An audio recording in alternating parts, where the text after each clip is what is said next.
Hello, everyone. Welcome to Cloud Wars Live, where generally we talk about today's digital revolution and the way it's shaken everything up. But more recently, we've also, of course, been talking about the things that's on everybody's mind around the world. That doesn't usually happen, but I think we're in one of those times right now with COVID-19. So it's having pretty wild impact as well. But we're carrying on here with our discussions with some of our Digital All-Star Monthly guests. And today we're delighted to have back our regular speaker, Sean Ammirati, who every month comes to speak with us about Ammirati on innovation. Sean's a professor at Carnegie Mellon, where he helps in the corporate startup lab. Big companies think like entrepreneurs, think like little high growth companies. He's also a podcaster, a serial entrepreneur, an author. Sean, thanks for being with us. Always good to see you. Thanks for having me, Bob. Sean, we chatted a little as we were getting set up here.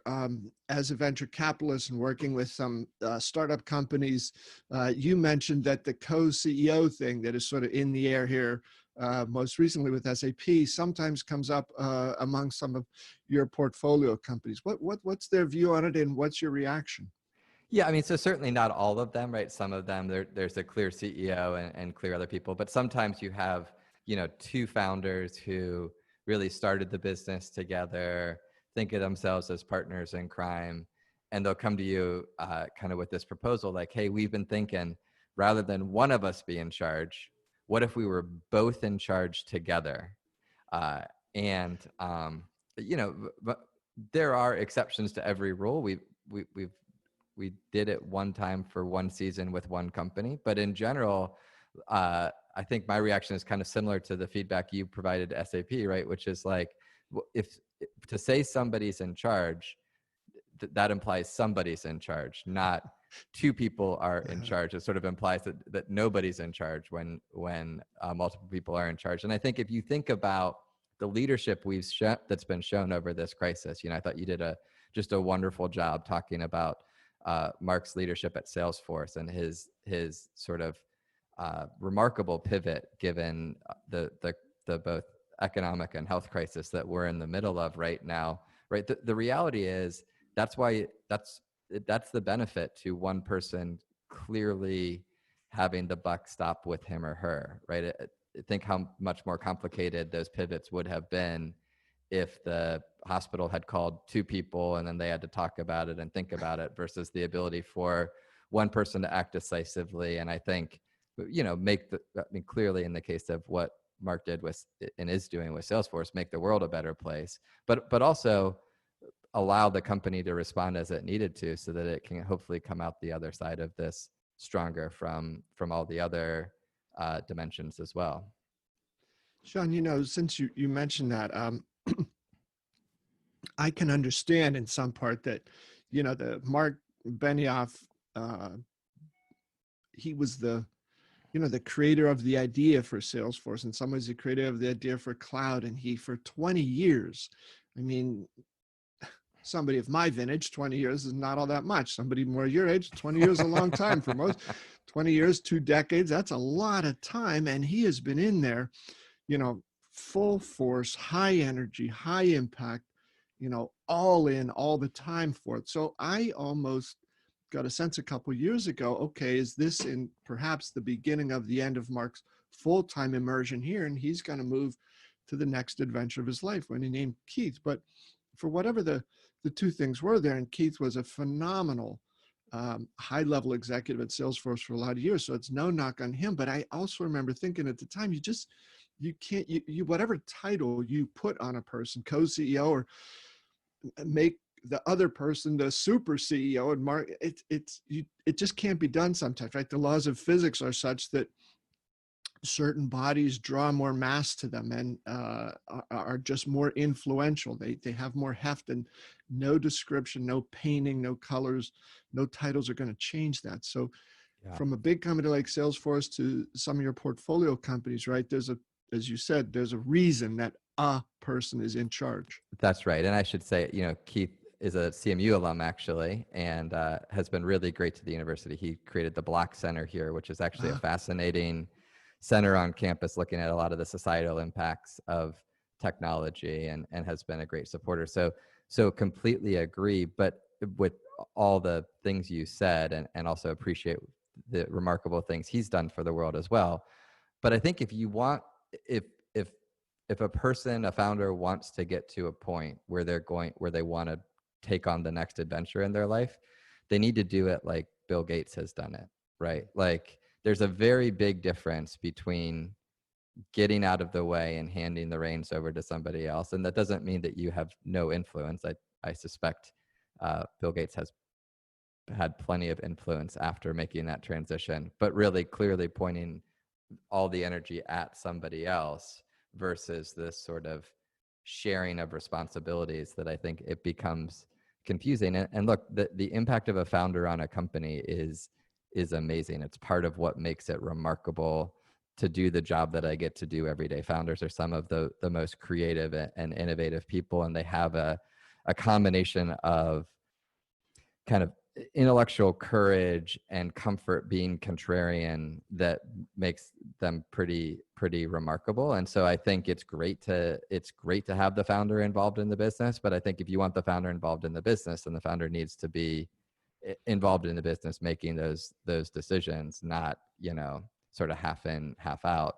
And then more generally, when you just think about governance, right, the sort of corporate governance issues around this, I think ultimately the buck needs to stop with somebody, and that should be the CEO. And it's really hard to fragment that across multiple people. I know that it's a more common structure in Germany, which I think probably was part of the appeal there, but I think it's a challenging structure in general to execute against. And Sean, I was at Oracle for many of the Mark Hurd, Safra Katz years, including several when they had been elevated from president to CEO. They never used the co-CEO term. They were just each CEOs. They just had two CEOs there. That's right. That's right. Yeah. Okay. But any company, where Larry Ellison's still there, again, no knock at either Safra or Mark, but he was always the CEO, whatever his title was. So, but still to have the, two people running the company. I went, do you have given any thought to, is there something about the tech industry that sort of nurtures this idea along? Because as I'm not aware of any other company, at least based in the US, that has co-CEOs. I'm not aware of any. I don't know of companies who've done it in the US. It's not something that I've studied closely, and I don't even have a ton of context for this, but I have heard it's a more common German leadership structure. I don't have a ton of details on that, but I have heard that from folks in passing. The other thing about, and I just know this from one of our partners who's a big German company that we do work with at CMU, the board in a German company is structured a little differently than boards in the US are as well. So they have different representatives on the board, and I think the boards are more operationally involved than you would typically see in an American company. So there's probably some cultural things there. I think in tech, part of what you're seeing is, how do I say this and not sound disrespectful? I think in the case of a to your point on Larry Ellison with those two, right? In a situation like that, I think sometimes founders kind of want to have their cake and eat it too, like push some of the uninteresting stuff off to other people, but still keep involved in the interesting stuff. And I'm not, I don't have any inside knowledge on Oracle, so I don't know for sure that that's the case, but my sense is just from things I've heard from other people, that sometimes becomes the appeal to it in tech. And, the reality is the digital revolution that we've lived through over the last 30 years, right? The people, the Ellisons, the Larry and Sergey, these Mark Zuckerberg, these are the Mellons and Carnegies of this generation, right? And so, I think you reach a certain level of wherewithal, and you start wanting to do a bunch of different things, and that's probably a natural human reaction. But yeah, I'm not aware of other companies in the US moving forward with a structure like this. Sean, one thing I wanted to ask you about involving SAP, and for anybody who hadn't heard about this, one of the reasons they're sort of in the news lately is they had Bill McDermott left last fall. to go to ServiceNow. They elevated two fantastic young executives to be co-CEOs, Christian Klein and Jen Morgan. And early this week, SAP made the announcement that Jen Morgan was leaving as co-CEO, and SAP said it's because in times like this, they needed to have a simpler, cleaner decision-making structure and org structure. But one of the things that came up, Sean, in the SAP earnings call the other day, Christian Klein mentioned that over the last few months leading up to the whole COVID-19 crisis, but certainly during that, he said they've been able to get 30% now of their business, he said, is a no-touch business. It's all digital. There's no human intervention from the time a customer selects and chooses what he or she wants to the time it's actually provisioned. I was surprised by that number, that it seemed high. It was surprisingly high. I wonder, you look at things from a lot of new companies as well as big established companies. What's your sense of that 30% as a mark that's either high and going to get higher quickly, or are we lagging behind where things should be in that? Yeah, I think that it probably depends a little bit on the verticals that you're selling and marketing into. But I think what you're going to see is a lot of trends that felt like they were far off as we come out of this crisis are going to feel just much more inevitable, right? So remote work, right? Every single one of our companies and certainly almost every company in the world right now is trying to figure out how to do most, or in the case of all of our companies, all of their work in a distributed fashion. I don't think when this is over, we're going to go back to, we're going to keep at 100% of work distributed, but I do think you're going to see a lot more remote work now than you would have seen kind of if this crisis hadn't happened. Similarly, I teach at Carnegie Mellon. We, in about a week, transition, we told our students while they were on spring break, basically, if you can stay home, stay home. Now, we had some students that were international students that hadn't left, and maybe by the time that decision came down, they weren't able to get home. So we still have about 400 students on campus, and the school is doing an amazing job keeping them safe and adapting kind of their living situation to accommodate them. And it's, I think that's amazing. But the reality is most of our students, the vast majority, are home and they're taking classes online. The classes that I'm teaching right now, the sample that I have, 100% of my students are now off campus. I'm not on campus. I'm teaching from the same exact place I'm doing this recording from with you. And we have students in China. I have students in Europe, right? So they're literally distributed around the world and 100% remote. I think when this ends and for education, it might, we might come back to in-person even a little later. We'll see. Right now, CMU has said we want, as of when we're recording this, CMU is saying we know we won't be back on campus before August at the earliest. But the chancellor of the University of Pittsburgh, it was reported in the PG this week, told his team to be ready to go till January, for example. So TBD, but it's going to be a while, I think, before we're back, at least the summer session as well. I think when we go back, I suspect there will be a lot more hybrid education than there was when we came into it, right? So these trends that felt like, if you would have asked the dean at my school, what do you think about online distance learning? He would have said, yeah, it's really important. And in fact, Tepper had set up an online hybrid MBA program, but man, this has accelerated this path to that future. Now, there are other parts of the economy that I just think I think you're going to see them adapt and sort of shed this, even within education. I have a second and a third grader. They're doing distance learning right now. The teachers are both of their teachers are doing an amazing job making the best of the situation they're in. But I think the only thing this has taught myself and the other parents is we would like them back in a classroom every day. Because I think, elementary age kids just don't learn as well over Zoom as they do in a classroom. And so certain things, I think you'll see it snap back to just the way it was before. So I think how this impacts a company like SAP is, there are probably parts of their business that they would have said, okay, we expect this process of digital transformation to put us in a situation where,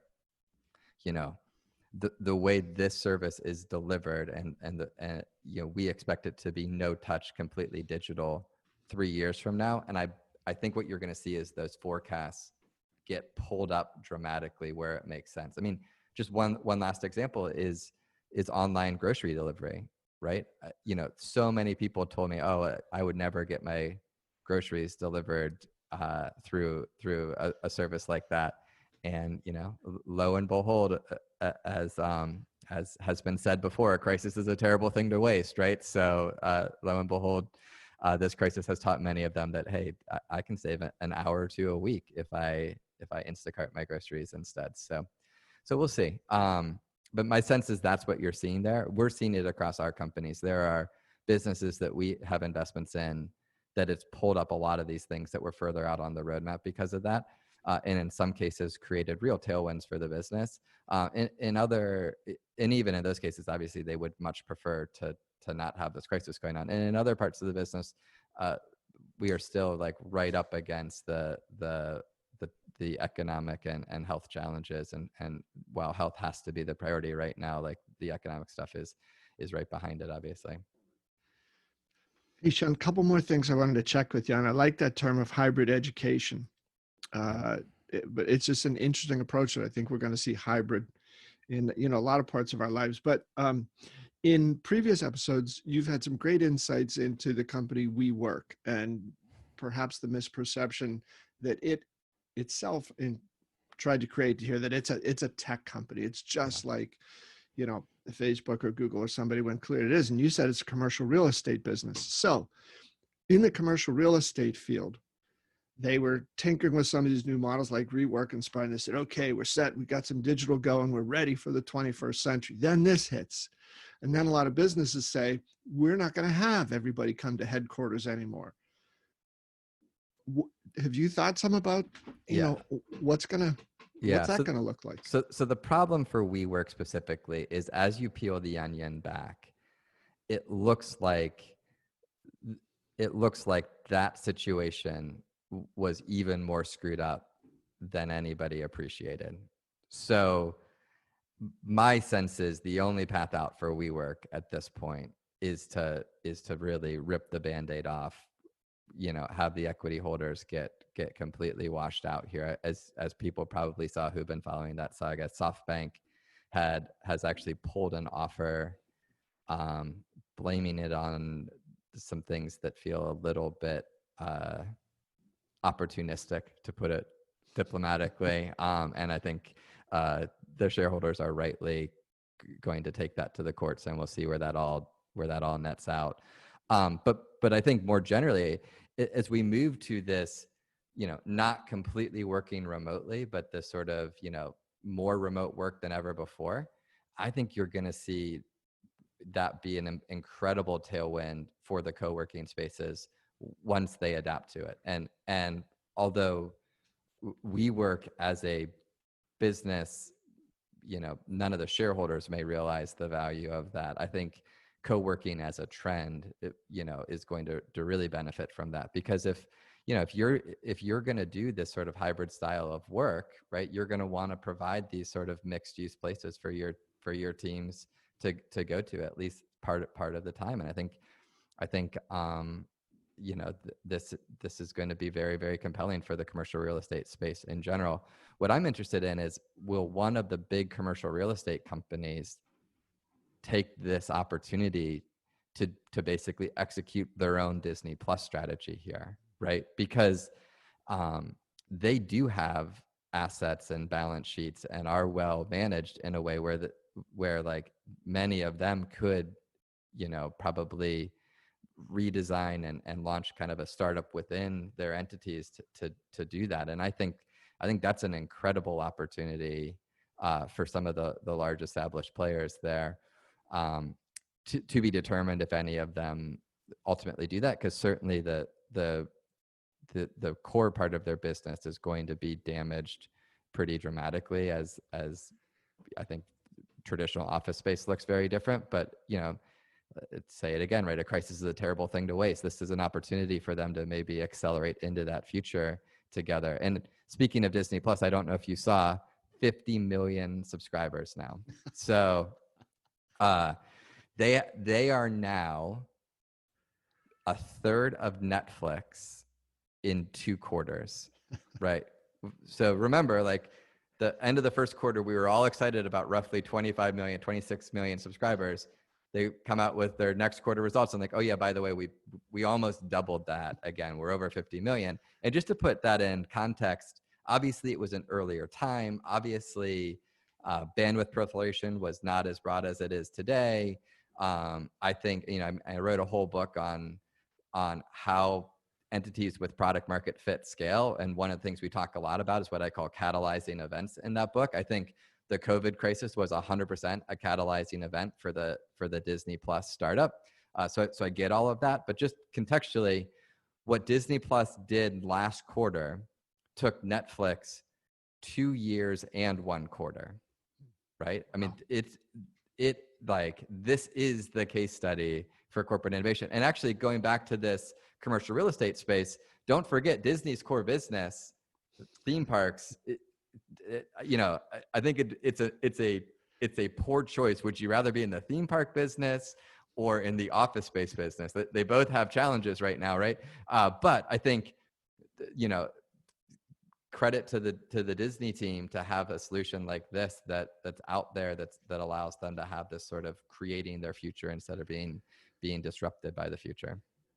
Yeah, Sean, what you just said there, creating your own future, reminds me, 30 years ago, I was traveling out to San Francisco a lot, and I used to listen to this radio station out there. There was this thing, Sean, you probably don't remember it, but they were called radio stations and terrestrial they're sort of like podcasts. Is that what they're?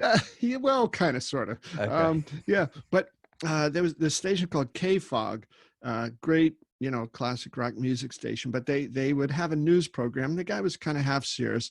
His name was Scoop Misker. And at the end, he'd always say, well, that's our news, fog heads. If you don't like ours, go make some of your own. And he was ahead of his time with that. But Sean, I wanted to ask you before we go, through, of all the industries, you studied lots of different sorts of companies and business models and the impact of change and where things are headed. Everybody's, got some struggles right now, but what's your view on the airline business? What will an airline have to do when things get loosened up here to go from where they're at now, like 1-2% capacity? How do they get back up to a profitable, sustainable model? Yeah. So I think last time when we were talking about this, we talked about sort of different companies and who was well positioned coming into this and who wasn't. And we made the reference, you can tell who's swimming naked when the tide goes out, which is the sort of famous quote about economic recessions. So I mean, the airline companies in general have taken all of their profits and plowed it into stock buybacks to put themselves in a very, very weak situation coming into this. And so, I think certainly some of the assets have values, but have value. And I think certainly transportation is going to be important, even if it's less important than it was before. So, similar to if we don't need to be in an office every day, I also suspect a lot of meetings that we used to think we would have to get on a plane and fly to, we'll figure out how to do remotely. So I think just demand, even once we're completely out of this, leaving aside the question of how long that is, I suspect demand will never get back to the levels it was before. That's kind of my intuition. The challenge is from here to there, most of those companies have been incredibly aggressive on the way up. And it's not that I'm saying a stock buyback never makes sense, but man, what if they would have used that money to invest in innovation instead of basically, artificially inflating the value of their stock so they could get a nice bonus, I think they'd all be in better spots today. And so, when I should say, like, I went to a college where, like, we were very proud to say that, like, we taught capitalism in the truest sense of the words. And what they taught me there was capitalism means some companies succeed and some companies fail. And if you take risk, you also need to be comfortable with the consequences of the risk that you're taking. It feels to me like many of them took some risks. They're now caught swimming with no clothes on because they've been aggressive, right? And being aggressive, if things shake out differently, then maybe you end up in a very different position based on the bets that you're taking there. But it feels to me like these businesses, while they may get propped up in the short term, ultimately what they're going to need to do is take those assets and reconstitute most of them to be a more rational business going forward with a different level of demand, and probably introduce some innovation to make it a more safe experience and a more pleasant experience for everybody involved. Airports themselves are going to be, I think, some of the places most people stay away from the longest, just because even if you could make the flight itself a clean and sanitary experience, just, all the things from when you park your car to when you get in that airplane, it's going to be really, really challenging. And it's not that I don't think 1% capacity is the steady state conclusion either, but my sense is a decent percent of what they thought as peak capacity is never going to come back. And so they need to reimagine their businesses based on that. And so the question that I have is, are there some other business models that may make sense for them to think about exploring? So, and I realize these are very, United and the examples I'm going to cite are very, very different scale, but we both spend a lot of time in California, and SurfAir was an incredibly compelling model for a period of time, right? Where people basically had a subscription model that allowed them to do these short flights from Santa Barbara, LA, San Francisco, and they didn't fly into the major airports, right? They flew into the kind of regional airports. And a number of my colleagues were just fanatics about their SurfAir experience. And so I feel like, well, it may not be exactly the SurfAir experience, right? That's a different business model. That's a subscription instead of transactional business model. So it's probably transparently too late for the major carriers to figure that out where they sit today. They've been caught swimming with no clothes on at this point. But are we going to travel on airplanes again at some point? Yeah, I suspect we'll go way back up from the level we are today. And I think some business model innovation becomes probably a necessary ingredient on how you get from here to there. Here to there. That's the question, Sean. Good stuff. Thanks, Bob. Well, thank you, my friend. Thanks for being here. Hang in there. Glad to hear you and your family are doing well. Stay safe out there, Sean. And thanks again for being with us. Thank you, Bob. Same to you. All right. Thanks to all of you folks for being with us here at Cloud Wars Live. We'll see you next time. And until then, please stay safe, stay healthy, stay generous. See you soon.